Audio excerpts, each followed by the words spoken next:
And welcome. Hey, this is Dr. Greg Case on to Off the Couch, where psychology meets everyday life. I'm here with Brian Gomez, producer. Hey, Happy Brian. Monday, you guys. And also, we're here with Tony, the engineer. I'm going to pull Tony in. Hi, Tony. Hello, how are you? I'm a psychologist, and we're going to talk about psychological studies and sort of like how they apply to everyday life, just things that are very cool. And we're going to be focusing on things that happened in the week and in our lives currently. So today on Off the Couch, we're going to be dealing with how common is common sense, why some people don't defend bullying victims, the surprising truth about well-being in the workplace, and the dating psychology of incels.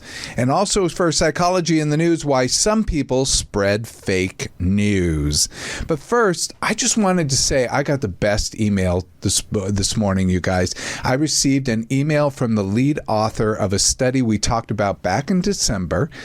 And she wrote me a very nice long email from Germany. And she said, I just wanted to reach out and thank you for covering our study in such a great way on your show. Thank you for providing accurate information, for delving deeper into some of the information provided in our study, and for presenting the results to the public in an accessible and entertaining way. I really appreciate your work. Thank you so much. Wow. Isn't that incredible? That's amazing. Oh my God. I didn't get her permission to read her name, and but I thought she'd be okay if I read the body of the email. But I was so thrilled to get such a thing, because we've never really talked about, have we, the mission of our show, which is to entertain, to educate, and to expose. And the exposing that we're trying to do on the show is to expose you, the general public, to research that's out there in psychology and related fields, and we're trying to help you to discover things that you're not going to hear necessarily anywhere else about. You'd have to go to journals to read these things, which I go to, and I just love reading all of these things, but it usually doesn't translate to the general public, and I think that's a big missing piece, because we have a lot of very cool stuff.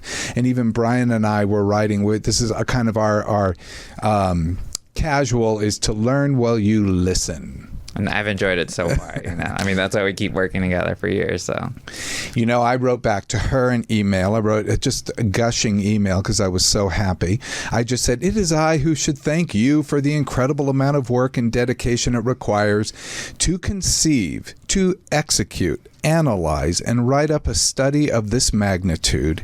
I only got to touch on some of the top-line findings, but a hope is that people will get interested in the story and click on the provided link to read your study and other featured studies. So just to let you know, one is that we provide links to the studies on our YouTube channel.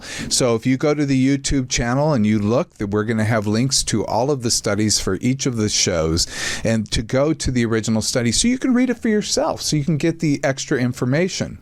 The other part of that is that we often talk about these research findings as if somebody just kind of pulled it out of their back pocket. These are usually after the result of years of work, not just gathering the study. They have to conceive of the study.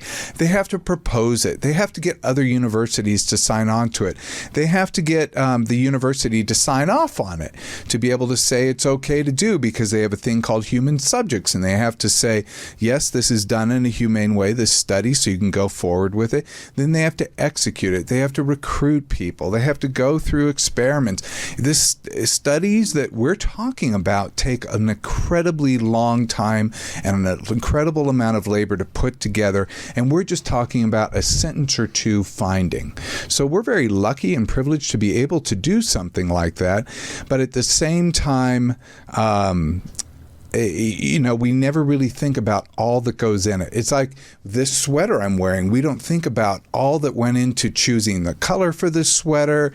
I mean, not me. I mean, but the fabric company, the cerulean blue. If those of you who like Devil Wears Prada, this isn't cerulean blue. This is green. But nonetheless, it's that same thing. And to think about all the people who sewed this fabric, who designed it, who put the zipper together, all the people that marketed it, put it together, put it in a store, etc.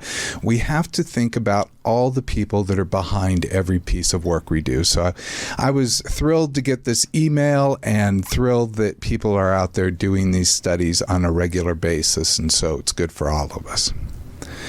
Now the show. Okay, you guys, do you consider yourself someone with common sense? Brian, do you consider yourself someone with common sense? I do.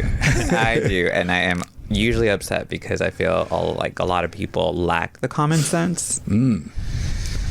Well, how about you, Tony? Do you have common sense? Do you Majority of the time, yes. Majority of time. Yeah. You know, it's funny because I've struggled with that. I'm like, do I have common sense? People always say what common sense is. Sometimes I don't agree with them what that common sense is, so I don't know. So I would always struggle with that. You know, common sense also, when I think about it, there's a book by Thomas Paine called Common Sense.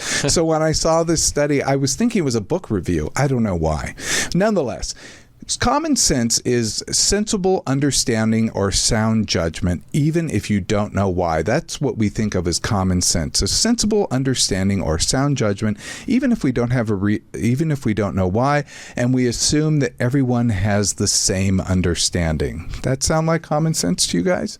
Sure does to me. Okay. Should be that.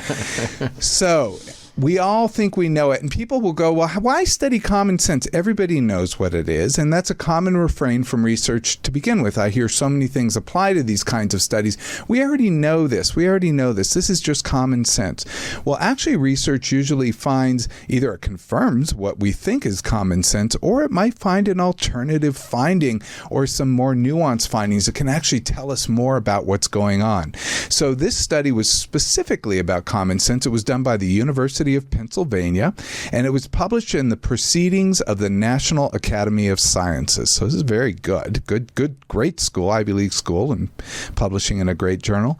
And the researchers took 4,407 claims of common sense. I don't even know how you can find that many claims. And they asked 2,046 people to read the claims and to rate how commonsensical each statement was. That's just a lot of work. So items, just to give you an idea of what common sense items that were on this study, it's things like avoid close contact with sick people. What do you think? Common sense? You would think. Okay, yeah. All people are created equal. Allegedly. Yes. Haste makes waste. Or don't go out nude in public. Boring. So the researchers found the following saying by Voltaire to actually be true, that common sense is not so common. Now, Voltaire may have been implying something different, that most people don't have common sense, but in fact what they were finding is that common sense, people can't really agree about what it is, about what these findings are. So their finding is that there was a major difference of opinion regarding whether or not a statement was an example of common sense. So a whole group of people would believe something was common sense, and a whole group of people would disagree with it. And that went on down throughout the study. The actual agreed upon common sense was rare in the study. With all those statements, it was rare. And it was primarily due to statements that were factual, like a triangle has 3 sides. I mean, that is just kind of a basic statement of fact. So, yes, in that way, yes, it is common sense. And those were the only times they found a high agreement rate. So the way someone viewed a topic had a major impact on whether or not they viewed it as common sense. So let's go back to those items. This is kind of interesting to me, at least. So avoiding close contact with sick people. What if you're working as a nurse in a hospital? You kind of have to do that. So how about all people are created equal? Well, are Olympic athletes really the same as everybody else? Or the world's tallest man? Would that be the same? What about haste makes waste? Well, that doesn't really apply to the person winning the 100-yard dash or a fire department getting a call. And don't go nude in public. Well, if you are in a nudist colony or running out of a burning building, maybe. Right. Or maybe, having a late night party and stripping and running down the middle of the street to go streaking. Yes. All of those can be happening. Oh, the good old days. So a more accurate quote could be from Einstein. Albert Einstein had a quote that said, "Common sense is the collection of prejudices acquired by the age of 18." Pretty fun.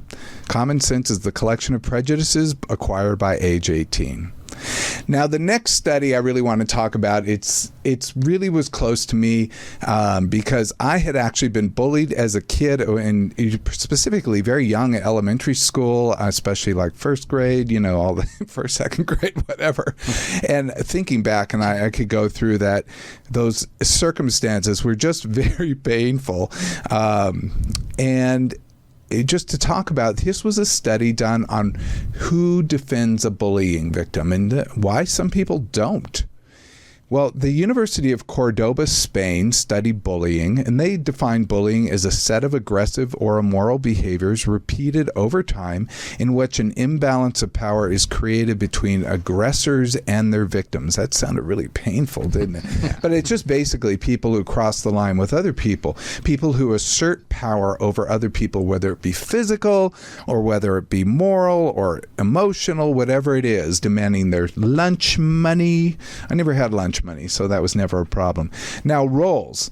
The bully and the victim, those are the two roles we often think of, but we never think of the enablers of the bully, the people who really help the bully along, and we don't think of the defenders of the victim and the people who just stay out of it.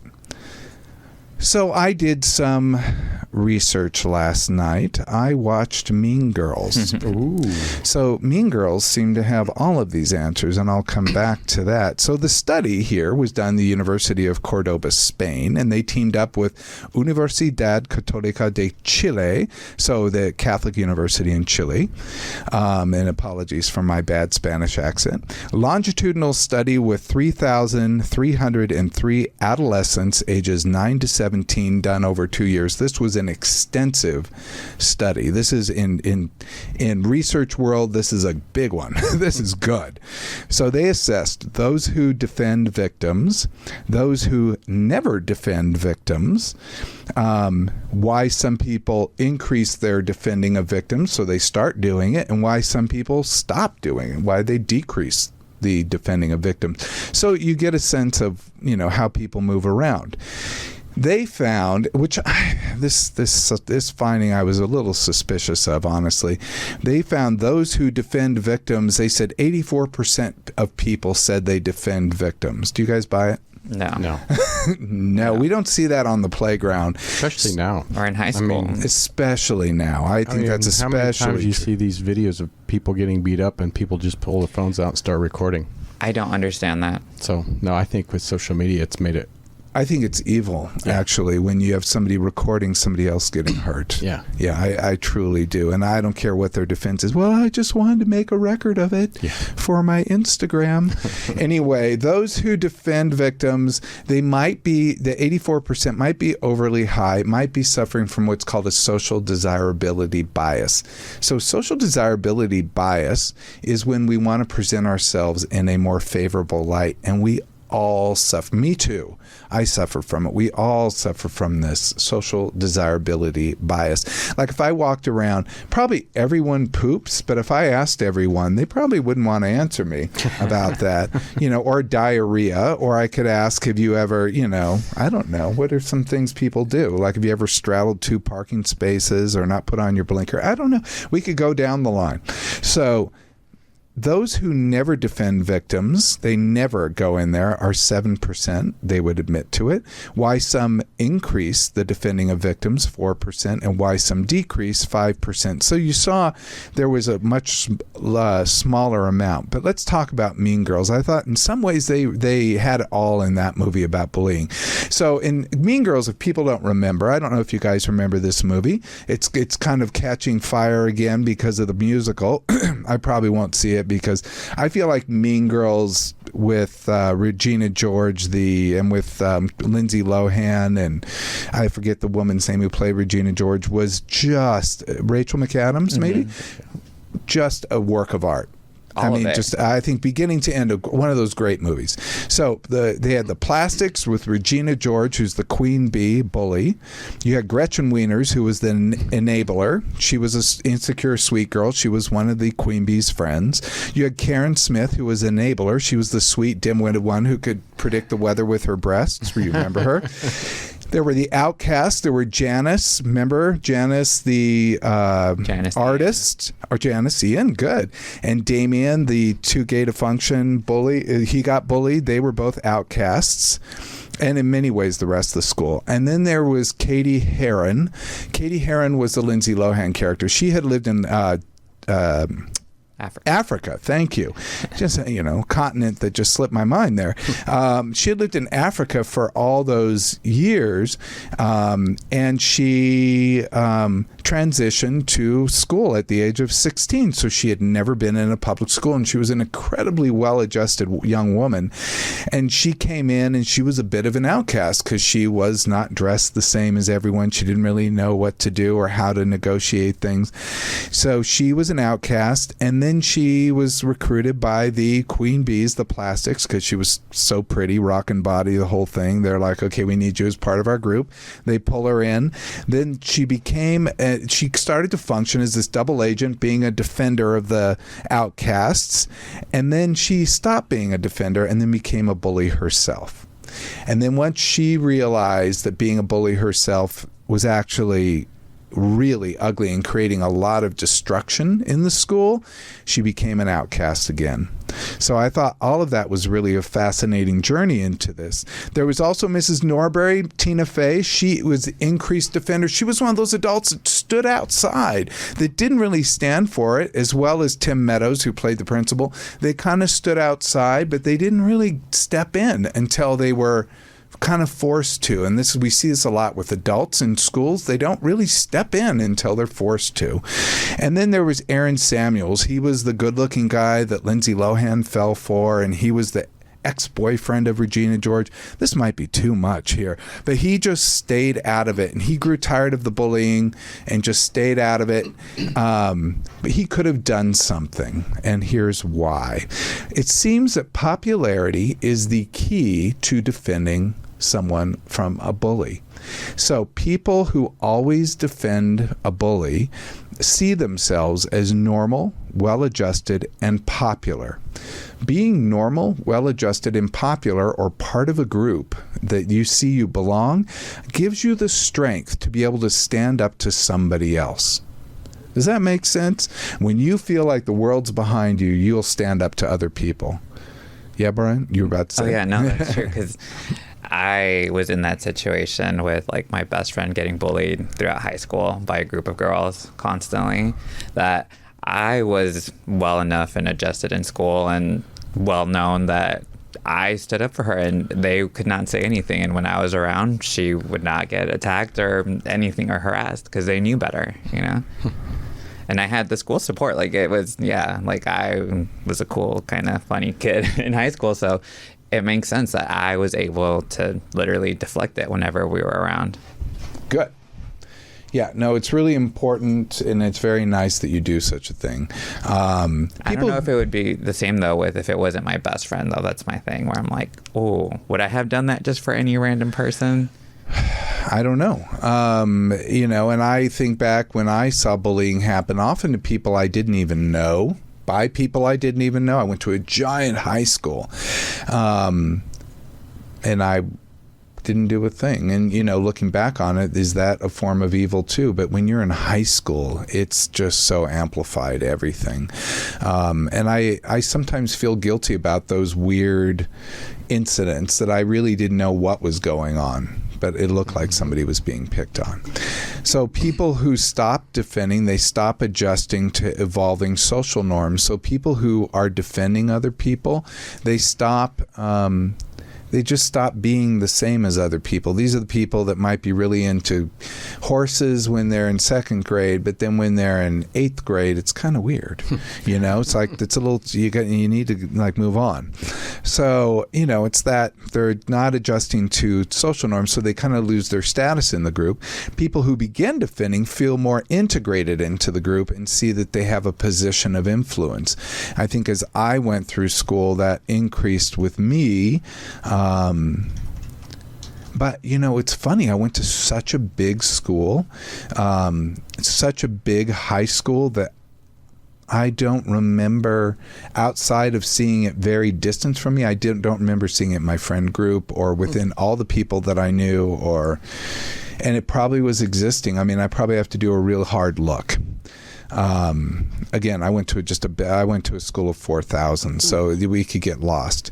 But there were those who stay out of it. They don't feel the part of the group, so they could feel powerless, which I think is a large part of high school. And people like Aaron Samuels, who stand by and watch it happen for another reason, because he maybe used to be an enabler and now just doesn't want anything to do with it. So what it seems to be is that, if you're popular, you get a lot of power.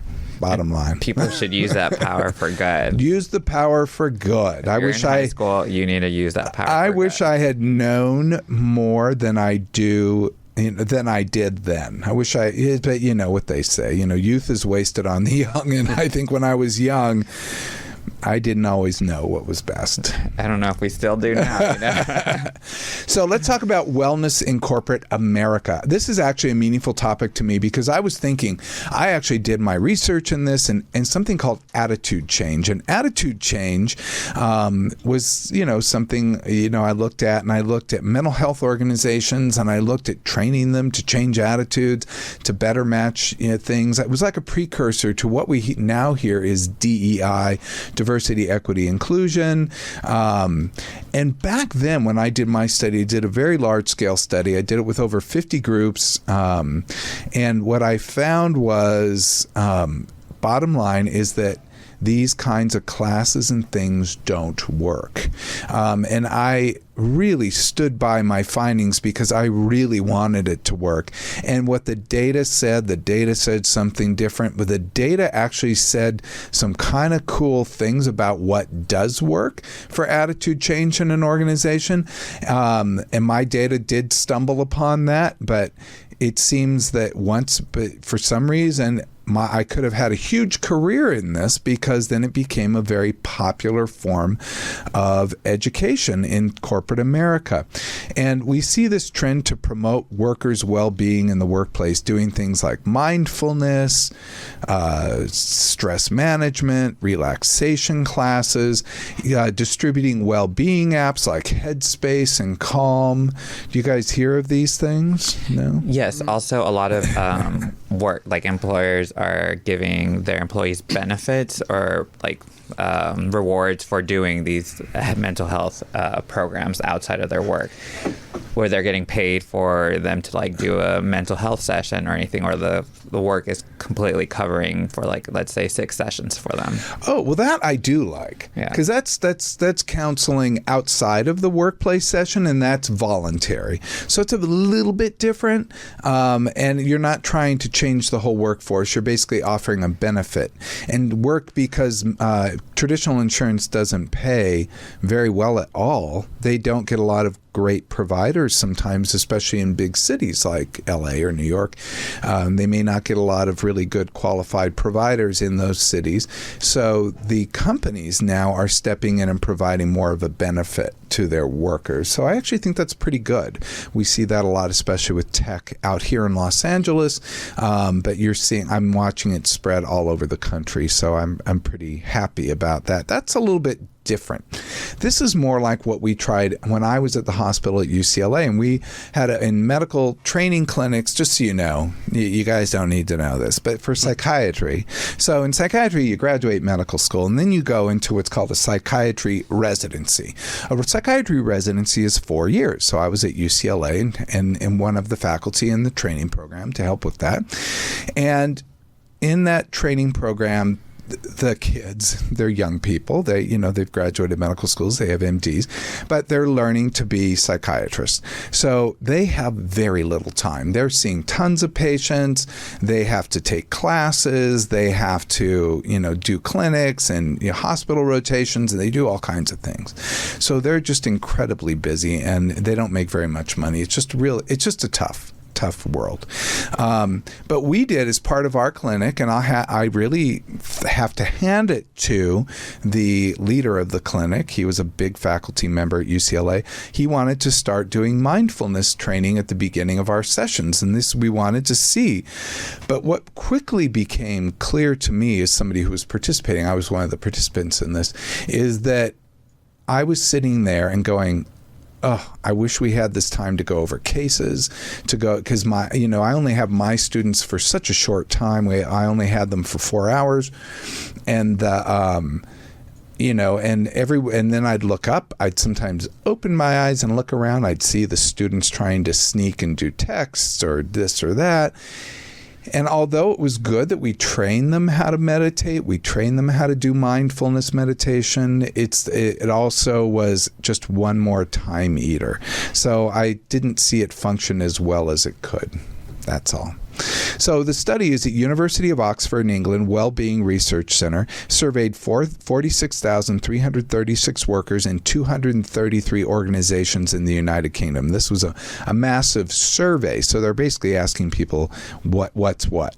They measured subjective well-being on multiple levels. They published it in the Industrial Relations Journal, and their findings were recipients of individual level mental well-being interventions appeared no better than workers who did not receive them. So it looks like when you do it in-house like that, doesn't always really give any benefit whatsoever. What does work? Well, it seems, we talked about pedestrians. Remember I said physics works better than signs. So actually creating road barriers works better than putting up a sign that says go slow. You'd put a speed bump instead. So what organizations need to do is they need to actually do things differently, maybe scheduling changes, better management practices, increased staff resources. And that what you were talking about, Brian, that benefit was a staff resource. Improved performance reviews, better job designs. And what I discovered in my studies, it seems like attitude change, when you want attitude change, it has to come from the top. That the top management, especially the top person, has to say this is a priority for the organization, and then the rest of the organization takes it on. So it's interesting how that works. I always talk about workplace culture, and the workplace culture is established from the top. It's established from the beginning, the origin of the organization, and it continues to be shaped by the top. We can't go bottom up on those things. Okay, now the time you've all been waiting for, the dating psychology of incels. So driving over here, Brian was asking me, what's an incel? And I had no idea. I thought it was something like biological. I was trying to explain to him, but I'll give you the definition. It's an involuntary celibate. So shortened to incel, and it refers to the online community of mostly heterosexual men frustrated by their inability to form romantic or sexual relationships with women, generally with women. So, you guys know any incels? No, I would hope not. I really hope not. You probably do, because I've certainly had people who would self-describe in that group within that I've seen in therapy. And, I don't think people generally hold on to this identity, except they do online, very openly online. This same group tends to exhibit alarming levels of misogyny, hate speech, and violence. So this is why this group is actually such a concern. They seem to have a deep-seated distrust for women and feelings of victimization that they link often to the feminist movement. So there was a study done. It wasn't the first to be done on incels, but it was the first big formal investigation of incel mating psychology. This is done by Swansea University in Wales in the UK, and it surveyed 151 incels and 149 non-incels from across the globe. And they looked at 4 dimensions. They looked at the psychological aspects of incel struggles. That's their mental and emotional issues. They looked at the self-perceived reasons for their singlehood, or basically why they can't get a date. They looked at their self-perceived mate value, what the incel thought they had to offer women. And they looked at the perceived female mate preferences, basically going back to what women want. And the findings were kind of interesting, maybe not so surprising in some ways, but surprising in others. What women want, incels tend to overestimate that women want just a hot guy with a lot of money. And you remember I did a thing about, do douchey men, are they more attractive to women? And I'm like trying to make a case that no, they aren't. But meanwhile, we had Brian and Zoe, who was here, saying, yeah, that's what they look for. So I don't know what to say, you guys. But yes, that incels tend to think that is the most important thing. People who are self-described incels tend to underestimate the importance of intelligence, kindness, humor, and loyalty. Intelligence, kindness, humor, and loyalty. And, to me, kindness and humor and intelligence, those are like the most important things. They really are. Because, you can have all that money and cars, but if that's all it is, you've got nothing. No, you know what? Okay, first, I make my own money, and physical attractiveness. Yeah, I do look at that. You look at a book by its cover, but then once you get past, then you crack open the book, and if the book isn't good, you move on. Blank. Imagine it's blank and you're bored. Or it's blank. That would be a lot of LA. Oh, anyway, so what's incels? Okay, regarding what they think they have to offer, they have a low sense of their own value. So often people who are incels don't see what they have to offer. They don't see their own intelligence. They don't see their own humor. They don't see their gifts that they can bring to a situation. They don't think they're as good looking as they are. So it's really rather unfortunate. And what incels want in a woman is really surprising, because we often think that maybe somebody who's an incel is trying to aim too high, maybe, like always wanting a 10. Like here in LA, let's face it, it's a town of 7s and 8s looking for 9s and 10s, and so everyone's missing each other because it's an incredibly good-looking town, yet a lot of people can't seem to find dates because they think someone's not good-looking enough, and it's really unfortunate. But here with incels, they're ready to look a little bit more in the range, but nonetheless. Also, the incel mental and emotional states might really explain a lot. They suffer from severe depression, anxiety, and loneliness. But maybe the biggest, or maybe not the biggest surprise to someone who might be listening, is somebody who's involuntary celibate or describes himself as an incel. A significant portion of them tend to exhibit traits of autism spectrum disorder. Now, autism spectrum disorder, just so you know, it's not quite the same as autism. I'll explain it really quickly. It can include autism, but it could be a whole range. We had an old name for things that weren't autism but that had autism-like traits. That was a thing called Asperger's disorder. Then it was discovered that Hans Asperger was a Nazi and assisted in the annihilation of children with disabilities. So, we did away with that name quickly. Now it's all just called autism spectrum disorder. And that is the developmental condition that affects how people interact with others, how they communicate, how they learn. And let me give you some examples. So examples could be finding it hard to understand what others are thinking or feeling, getting very anxious about social situation. This is beyond social anxiety. Finding it hard to make friends or preferring to be on your own. This is beyond introversion. Seeming blunt, rude, or not interested in others without meaning to be. And I think this is the one you really recognize it when you see it. They're just blunt or rude, and then you call them out on it, and they're like, what do you mean? I don't know what I just did or said. And then they find it hard to say how they feel. So they're just they just look a little robotic at times. So autism spectrum disorder, the global prevalence is only 0.62% or less than 1%. But the 2022 study found that 18.38% of incels had a formal diagnosis. So that approximately 18% had a formal diagnosis, and an additional 24.6% displayed symptoms that are indicative of autism spectrum disorder. So that's 43% of the sample. So I know that was a lot of numbers. Bottom line is we don't see this usually in the general population, but when we look at the incels group, we're seeing a lot of it, like a lot. So is it just being an incel just a symptom of autism spectrum disorder? Would be the question I have. Is that just one symptom that doesn't always appear but could appear? So that's just a curiosity. The problem is when misogyny creeps in. So let's just talk about misogyny, which are negative attitudes towards women. Misogyny is when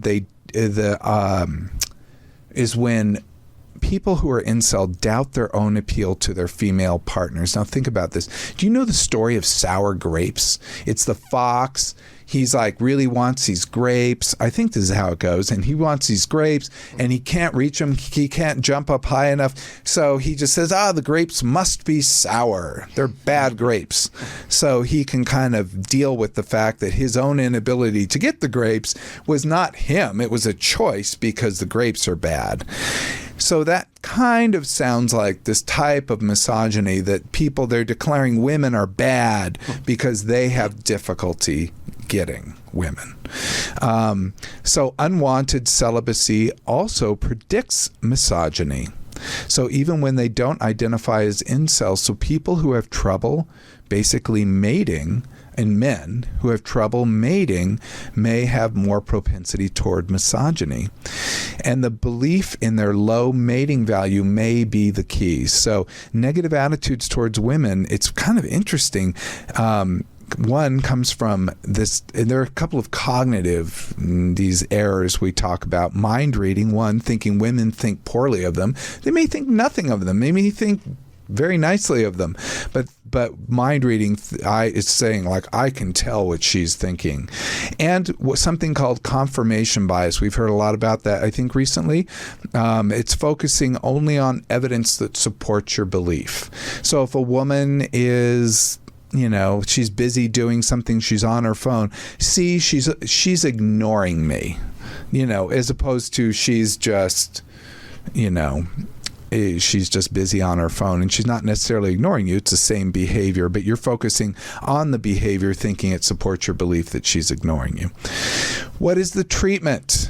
Well, there is maybe, we try to help people with all kinds of social learning, etc. We want to help incels to improve their sense of mate value and mating prospects. So actually helping people in a positive way as opposed to shaming and blaming them, and also help them with things like mind reading and confirmation bias. So we help them both cognitively and behaviorally to just groove a little bit better in the world. And hopefully that will also introduce them to some women to help with the negative attitudes. Question on the study. Did they talk about anything about the way they were brought up, like if they had both of their parents or only one parent or sibling? At least I didn't see that. So just wondering. Why do you think? What's your theory? Well, I feel like you mentioned, a lot of the guys that have that point of view on women have either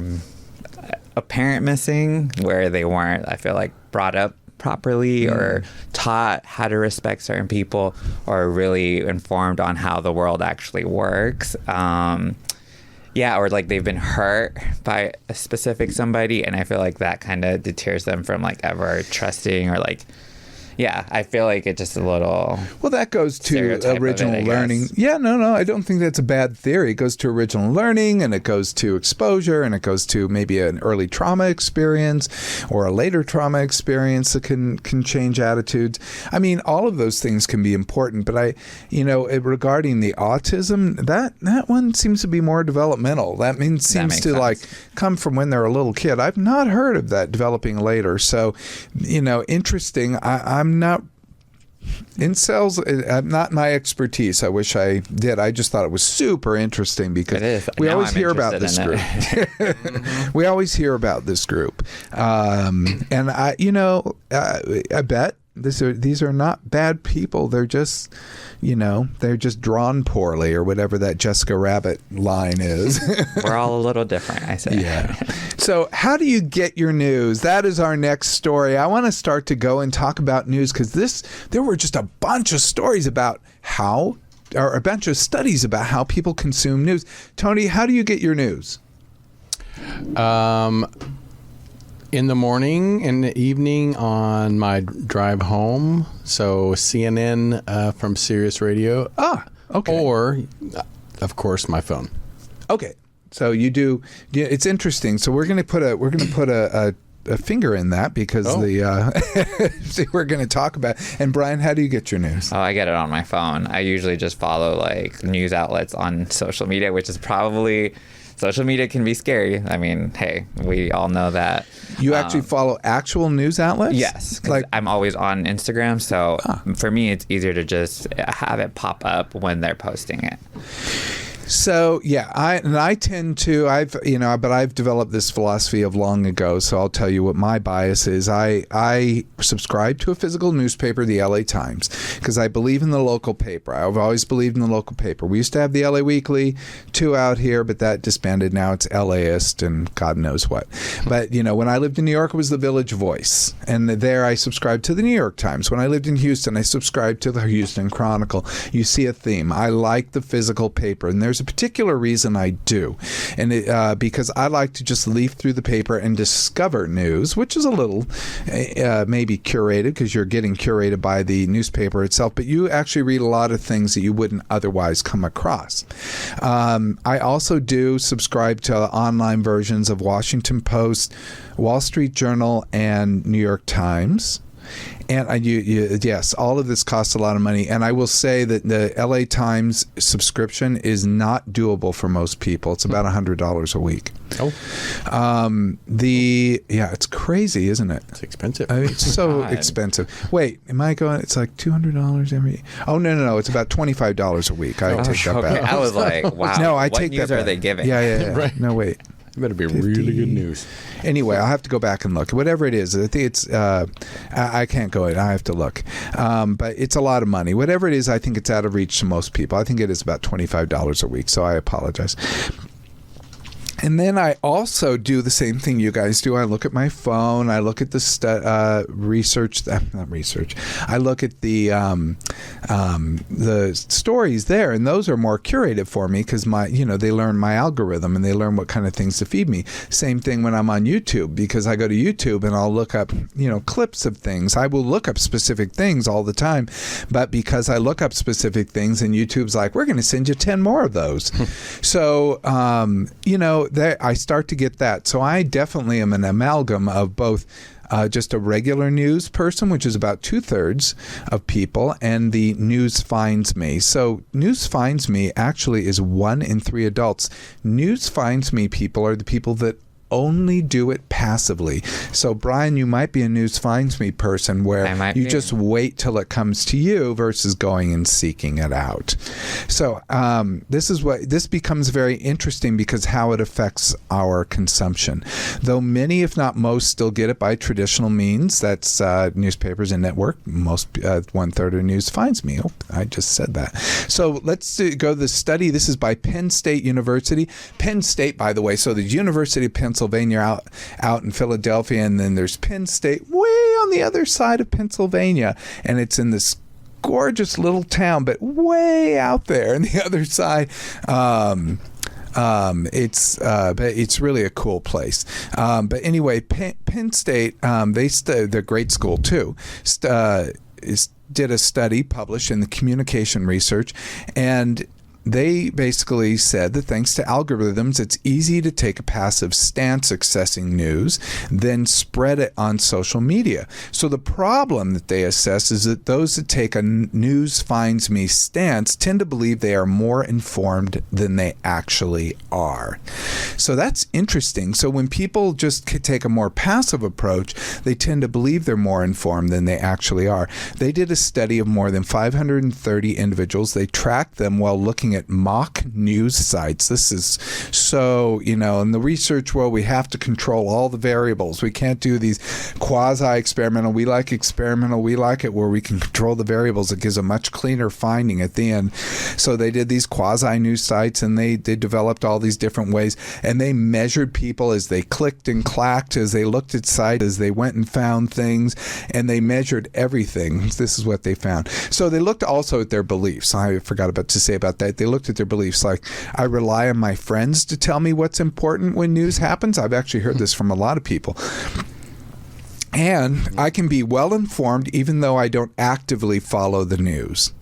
So study participants were shown hard and soft stories. Don't laugh, you guys. Hard and soft stories in random order. Hard stories were politics, business, and science. Honestly, these are the stories I like. And soft stories are celebrities, entertainment, and sports. Oh, fun. Yeah, I don't like those. I used to, but not anymore. I used to read about celebrities and entertainment when I was a kid.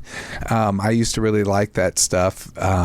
But it's so funny as an adult. I don't know why. It's like sugary cereal, which I still love. Your favorite. I was like, what? That I haven't outgrown. Okay, the results. The news finds me people are more likely to engage with soft news. 25% of the news finds me people are more likely to click on soft news. So it's a high percentage of the population really gravitates toward the celebrities, the entertainment, the sports, and it didn't matter their age, their race, their political interest, or their news consumption habits. It's like if they're a news finds me person, they're going to gravitate that way. And I love how specific this is. For every 1 unit increase on the news finds me scale, the odds of clicking on a soft news story rose by 13%, and the amount of time spent on the story rose by 5 seconds. So that's science right there, you guys. But the bottom line is they can track it down to the second. And even when they believe science news, like science news, that's a hard news study. If they believe science news would find them, they're still less likely to engage on science news like climate change when it's presented to them. They're like, oh yeah, it will find me. I'll read about it. And oh, there it is. I'm not going to read about it. So just kind of interesting. It tells us a lot about what things, and which takes me to the study I wanted to talk about today. Psychology in the news. How much time do we have, Tony? I just saw you. We have 8 minutes. 8?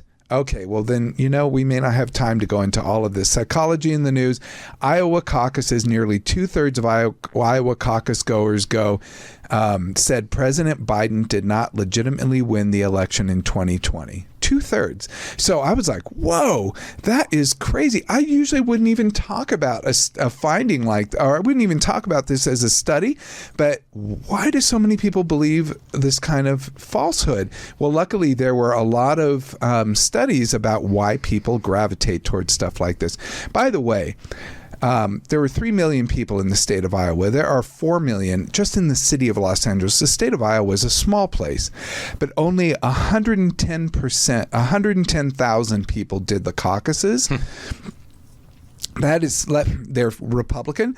Less than 15% of state Republican Party. The state Republican Party is 752,000. So that the people that actually went and actually believe this is less. They're under 4% of the state total population. So it's a small group that believes this, or that was measured to believe this, but we can guess it's a much bigger group if we measured every single person. So misinformation is the number one risk facing society in the next 2 years, according to the World Economic Forum.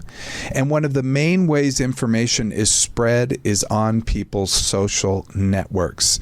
20% of people shared a story that they later found out was untrue. This is according to a study in Social Media and Society. So why do people share fake news? I guess I'll just run through it. I could go through it quickly. We'll just do it. Research from the Harvard Kennedy School. 1 in 10 people admit to sharing political information they know is untrue, but they may only a small minority might know it's fake. But nonetheless, it only takes a spark to start a misinformation wildfire. And the reasons people said they shared, they thought the item was funny.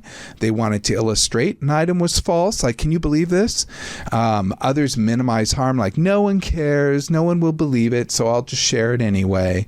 Other reasons were much worse. And actually, the Harvard paper, and I put a link, actually goes into some dark stuff, but I'll just say it in its sort of biggest form.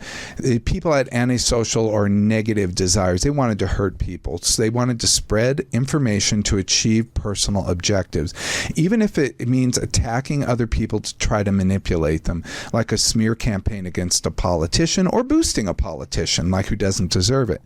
People who do these are not bothered by whether the news is true or false. They don't care if the news harms others. They just want to achieve their own personal objectives. How about that? And then there's another group that's absolutely the opposite. They do it for good reasons. Some people share political views, whether true or false, with good intentions. They see spreading fake news as making the world better. They have good reasons. They desire to protect others, alerting them to potential but still unproven dangers, like remember the vaccine stuff. They want to encourage people to do the right thing, like vote for their candidate. They want to try to get people to become socially or politically engaged. They like voter fraud in Iowa example, they want to get people pumped so they'll go out and vote. If we can get people to believe that the last election was fake or false, it will pump up the voters that want to come out and prove something else is wrong. When it's friends or family happening, we have more trust, caring, and attention.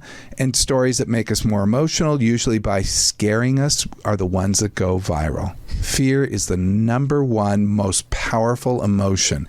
And when those stories play on fear, they're going to spread like wildfire, and there's almost no turning it off.